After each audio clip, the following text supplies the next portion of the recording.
Hello students, आज हम आपके साइंस के दूसरे टॉपिक मृदा तथा फसलों सॉइल एंड क्रॉप्स की बात करते हैं, जिसमें सबसे पहले हम बात करते हैं कि मिट्टी क्या होती है। मिट्टी की जब हम बात करते हैं तो पृथ्वी के ऊपरी धरातल को जिस पर फसलें हम उगाते हैं मृदा, मिट्टी या भूमि कहलाती है। और मिट्टी जो है वो चट्टानों के कणों का वह समूह है जो कि वायु, जल, गर्मी, सर्दी इत्यादि भौतिक और विविध रासायनिक एवं जैविक शक्तियों द्वारा प्रभावित होकर पृथ्वी के ठोस भाग को जो ढके होती है उसे ही हम मिट्टी कहते हैं। मिट्टी जो है वो बहुत ही महत्वपूर्ण चीज़ है, क्योंकि ये पौधों को संभाल कर खड़ा रखती है और उन्हें अनेक पोषक तत्वों का महत्वपूर्ण अंश जो है वो प्रदान करती है। मोटे तौर पर अगर हम देखें तो मिट्टी जो है उसके कई सारे अवयव हैं, जिसमें मुख्यतः 4 हैं। सबसे पहले खनिज पदार्थ मिनरल, दूसरा है जैविक पदार्थ ऑर्गेनिक मैटर, तीसरा है जल और चौथा है वायु। तो इस वजह से हमारे लिए मिट्टी जो है वो भी बहुत ही महत्वपूर्ण है, जिस पर हम सभी लोग एक तरीके से हमारा आवरण है, जिस पर हम रुके हुए हैं, हम जिस पर ठहरे हुए हैं। अब हम बात करते हैं फसल चक्र की, क्रॉप रोटेशन, इसको हिंदी में कहते हैं फसल समस्यावर्तन। फसल चक्र से आपको समझ में आ ही गया होगा नाम से ही कि चक्र का मतलब है कि जो फसलों को निरंतर बार बार दोहरा कर वापस लाए, एक समय में जो निर्धारित है वो प्रक्रिया हो उसके साथ, और दूसरे मौसम में दूसरी फसल जो निर्धारित है वो फसल लगातार स्टेप बाय स्टेप आती रहे, तो ये हमारा फसल चक्र कहलाता है। खेत विशेष में एक निश्चित समय के अंतर्गत एक के बाद दूसरी उपजाई जाने वाली या 2 से अधिक फसलों के क्रम में बोना, ताकि भूमि की उर्वरा शक्ति बनी रहे। तो इस प्रक्रम को जो हम फॉलो करते हैं उसे हम फसल चक्र कहते हैं। क्योंकि फसल चक्र की हमें आवश्यकता इसलिए पड़ती है क्योंकि जब किसी खेत में हम लगातार एक ही फसल बोएंगे तो भूमि की उर्वरा शक्ति जो है वो घट जाएगी। अतः उर्वरा शक्ति जो है भूमि की वो कम ना हो, इसलिए हम फसल चक्र को अपनाते हैं। जैसे फॉर एग्ज़ाम्पल हम मानते हैं कि जैसे हमने मक्का, गेहूँ या चावल में से, धान में से किसी एक की फसल को लगाया, तो उसने क्या किया कि उसका जब सीज़न था उसने ज़मीन से नाइट्रोजन तत्व अधिक मात्रा में ले लिया। अब अगर हम दूसरी बार भी वही फसल इनमें से कोई भी लगा दें तो क्या होगा कि पुनः जो है दोबारा फिर से दूसरे सत्र में भी नाइट्रोजन की और आवश्यकता पौधों द्वारा ली जाएगी। तो इस वजह से नाइट्रोजन जो है वो ज़मीन में कम हो जाएगी। लेकिन हमें क्या करना है कि हमें दूसरी बार में वही फसल ना बोकर किसी ऐसी फसल का चुनाव करना है जो नाइट्रोजन की कमी को, जो पहले वाली फसल में ली गई थी, वो दूसरी वाली फसल में उसको पूर्ण कर दे। तो इसलिए हम धान की फसल के बाद हम दलहन की फसल लगाएंगे, क्योंकि दलहन की फसल जो है वो ज़मीन में वापस पोषक तत्वों की कमी को पूरा करती है। तो इस तरीके से ज़मीन की उर्वरा शक्ति को बनाए रखने के लिए हम फसलों का चुनाव करते हैं, जिसे हम फसल चक्र का नाम देते हैं। और इस तरीके से जब हम फसलों का उत्पादन करते हैं तो यही फसलें हमारी फसल चक्र कहलाती हैं। जैसे अब हम आगे बात करें तो फसल चक्र के सिद्धांत की बात करते हैं।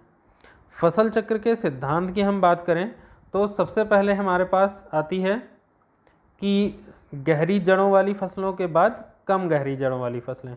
तो जाहिर सी बात है कि हर प्रक्रिया का हम अल्टरनेट अपनाते हैं। जैसे हमने पहली बार में अगर हमने गहरी जड़ वाली फसल लगाई तो दोबारा हम कम गहरी जड़ों वाली फसलों को लगाएंगे, ताकि वो निचले स्तर तक की जो पोषक तत्व थे उनको लाए और दोबारा में उससे ऊपर वाली फसलों के ऊपर वाली उर्वरा के भूमि के तत्वों को प्राप्त करें। तो इस तरीके से गहरे के बाद कम, कम के बाद वापस पुनः गहरी फसल।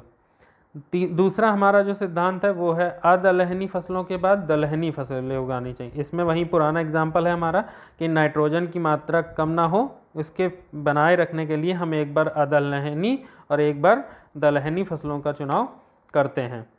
नेक्स्ट हम सिद्धांत है तीसरा, अधिक खाद चाहने वाली फसलों के बाद कम खाद चाहने वाली फसलें। ये भी वही कंसेप्ट है कि ये भी भूमि की उर्वरता को बनाए रखती हैं और किसान को भी सहूलियत रहती है कि वो एक बार खाद की आवश्यकता उसको ज़्यादा रहती है और दूसरी बार आवश्यकता कम रहती है। नेक्स्ट हमारा सिद्धांत है अधिक जल चाहने वाली फसलों के बाद कम जल चाहने वाली। तो इसमें जब हम बात करते हैं तो इसमें भी वायु का संचार जो है वो रुक जाता है। जब हम अधिक पानी की आवश्यकता पूरित करते हैं फसलों में तो भूमि में वायु का संचार जो है वो कम हो जाता है। इससे जड़ों की वृद्धि और मृदा की जीवाणुओं की क्रियाओं पर हानिकारक प्रभाव पड़ता है। तो इसलिए हम अगली बार जो है वो कम जल चाहने वाली फसल को चुनाव करते हैं। नेक्स्ट सिद्धांत है हमारा अधिक निराई गुड़ाई चाहने वाली फसलों के बाद कम निराई गुड़ाई चाहने वाली। तो इसमें भी वही है कि हर जो भी सिद्धांत हमारा है वो सब फसल को ध्यान में रखते हुए अपनाया गया है।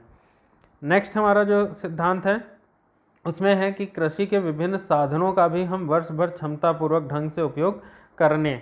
तो कहने का मतलब जैसे ये है कि अगर किसी यंत्र भी हमारे पास कई सारे हैं, भांति भांति की फसलों का हम उत्पादन करते हैं, तो हमारे पास भांति भांति के कृषि यंत्र व अन्य साधन जो हैं वो उपलब्ध रहते हैं। तो ऐसा भी ना हो कि हमारे पास सभी संसाधनों का उपलब्ध हो है लेकिन वो उनका उपयोग ना हो। तो इस तरीके से ऐसी भी फसलों का हमें चुनाव करना चाहिए जिसमें हमारे सभी के सभी संसाधन बारी बारी से उपयोग में आ जाएं।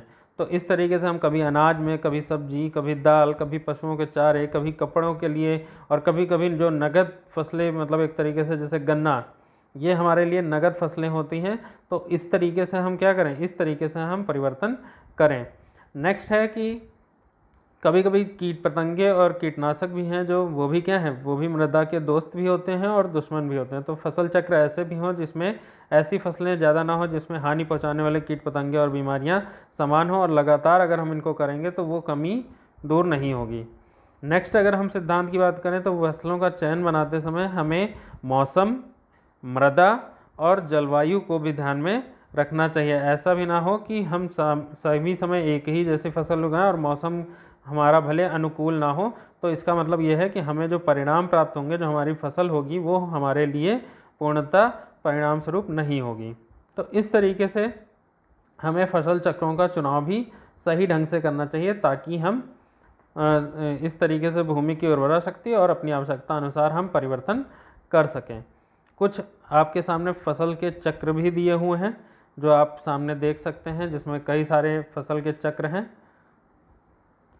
लगातार हम उनको क्षेत्र वाइज हम दिखा रहे हैं कि पश्चिमी उत्तर प्रदेश में कैसे हम इनको फसलों को चक्र फॉलो करते हैं, उत्तर प्रदेश का जो मध्य क्षेत्र है उसमें हम कैसे फसलों का चक्र फॉलो करते हैं, उत्तर प्रदेश का जो पूर्वी क्षेत्र है उसमें हम कैसे फसल चक्र का उपयोग करते हैं, बुंदेलखंड क्षेत्र है, उत्तर प्रदेश के तराई क्षेत्र हैं। तो इस तरीके से कई सारे चक्र हैं जिनकी हम बात करते हैं। अब हम बात करते हैं साथ ही, लेकिन मैं कुछ आपको चक्र बताऊंगा भी जो बहुत ही महत्वपूर्ण हैं, जिनको हमें अक्सर सामान्य रूप से भी पालन करना चाहिए। पहला है मक्का, मक्के के बाद हमें आलू लगाना चाहिए और आलू पीछे जो है वो गेहूं या मूंग की खेती करनी चाहिए। दूसरा हमारा जो फसल चक्र है उसमें पहले मूंगफली लगानी चाहिए, फिर गेहूं लगाना चाहिए और फिर मूंग लगानी चाहिए।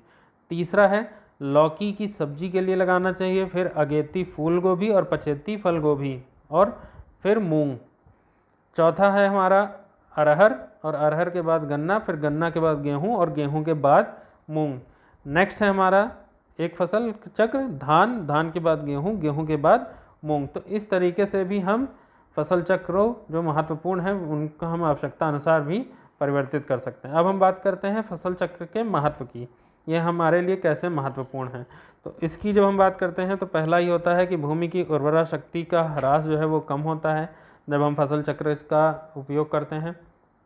खरपतवारों की रोकथाम होती है, रोग और कीड़ों के आक्रमणों से फसलों का बचाव होता है, फसलों के उगाने में कम व्यय होता है। नेक्स्ट है भूमि की उर्वरा शक्ति में भी हम वृद्धि करते हैं। नेक्स्ट है किसानों को साल भर धन प्राप्त होता रहता है, एक वर्ष में कई फसलें ली जा सकती हैं, भूमि में जहरीलापन उत्पन्न नहीं होने पाता है। फसल चक्र अपनाने से बैल तथा मजदूर जो हैं वो साल भर काम में लगे रहते हैं और कभी कभी दूसरी फसलों के लिए खेत की तैयारी भी हो जाती है।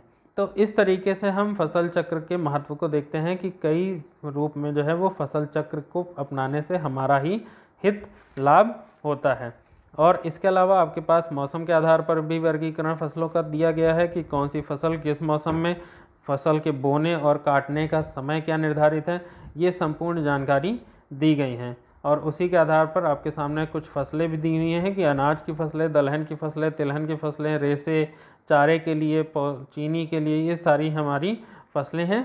तो कैसे कैसे किसका चुनाव हम आवश्यकता अनुसार अपने कर सकते हैं, और जब हम फसल चक्र का ही उपयोग करेंगे तभी हमें ज़्यादा सुविधाएं होंगी। तो इस तरीके से हम फसल चक्र का बहुत ही महत्वपूर्ण योगदान रखते हुए खेती में अगर हम कार्य करेंगे तो निश्चित हमें जो हमारे परिणाम होंगे वो हमारे हित में होंगे, और हमको आवश्यकता से अधिक भी हमारी जो ज़रूरतें हैं उनको हम पूरा कर पाएंगे। Thank you.